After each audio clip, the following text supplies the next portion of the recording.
Hello, everyone. I'm Emma Lembke. I'm a senior at Washington University in St. Louis studying political science, but my real work is in advocating for young people in the digital world. I created my first social media at the age of 12 years old.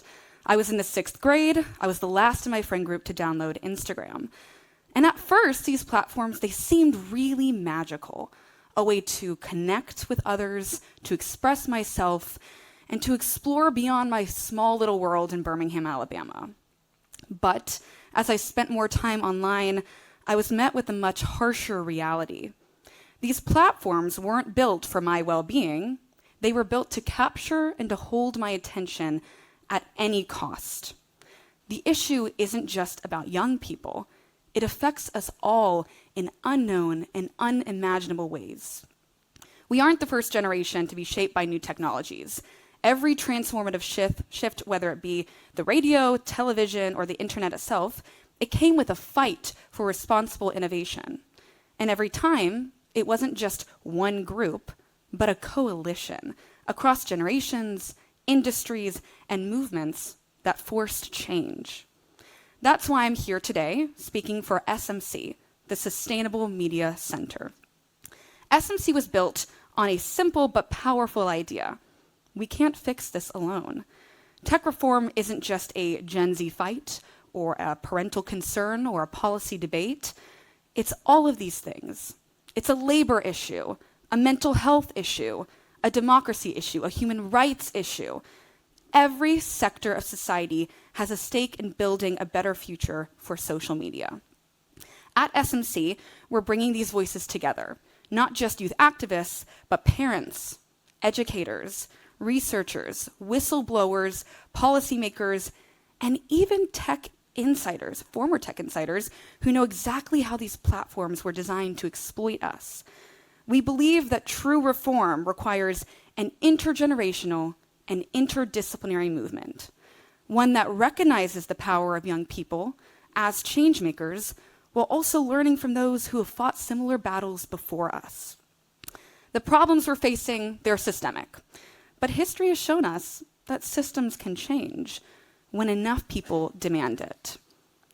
At the Sustainable Media Center, we've identified 5 core problems, the big 5, that define the crisis that we're facing. Number 1, teen mental health. Social media fuels comparison cultures, exacerbating anxiety, depression, self-esteem issues, especially among teens. Second, misinformation and disinformation. False and misleading content spreads rapidly, distorting reality and undermining democracy. Algorithms favor sensationalism over accuracy, making it harder and harder to discern fact from fiction. Third, addiction and decreased attention span. We've been trained, honestly engineered, really, to compulsively check our phones. I bet you at some point in this talk, one of you is going to have a notification, you're even going to check it. And the infinite scroll, autoplay, and constant notifications aren't just conveniences. They're deliberate psychological traps designed to keep us hooked. Next, political and social polarization. We are more connected than ever, but we also are more divided than ever. Social media algorithms favor outrage, pushing users deeper into echo chambers and confirmation bias loops. The result? A more polarized society, where productive dialogue is replaced by hostility and misinformation. The good news? Systems can be changed, but it won't change by itself. It will take collective action, it will take policy, it will take intergenerational movements. We know what the problems are. Now we need to talk about who has the power to fix it. At the Sustainable Media Center, we work with stakeholders across every part of this ecosystem, because the only way to change this system is together. For years, brands have relied upon platforms like Instagram, TikTok, and Facebook to reach consumers. But now, they feel as though they have a moral dilemma. Despite known mental health risks, most major brands continue investing heavily in social media platforms, prioritizing profit and reach over ethical concerns. Advertising dollars fuel the algorithms that promote harmful content, creating a direct link between brand spending and mental health impacts. Real change will only come when advertisers demand transparency and ethical standards from platforms that are profiting off their spending. Now, none of these groups can fix this alone. Young people are raising their voice, but they need legislation to back them up. Parents are fighting for their kids, but they need to have better protections. Teachers are trying to educate, but they need platforms to prioritize learning over addiction. Brands and advertisers hold financial power, but they need to take a stand for ethics over engagement. This isn't a fight against social media. It's a fight for a better digital future. The crisis of social media wasn't created overnight, and it won't be solved by a single action or a silver bullet. It requires something bigger, a coalition that spans age, expertise, and industry. That's why our approach is based on 3 core principles. First, youth-led innovation, giving Gen Z the power to co-design safer digital spaces. Second, multi-sector collaboration, bringing together educators, policymakers, researchers, and tech leaders to drive change. And third, sustainable solutions. For too long, young people have been treated as passive users, when in reality, they are the ones who understand the platforms best. That's why we're flipping the script.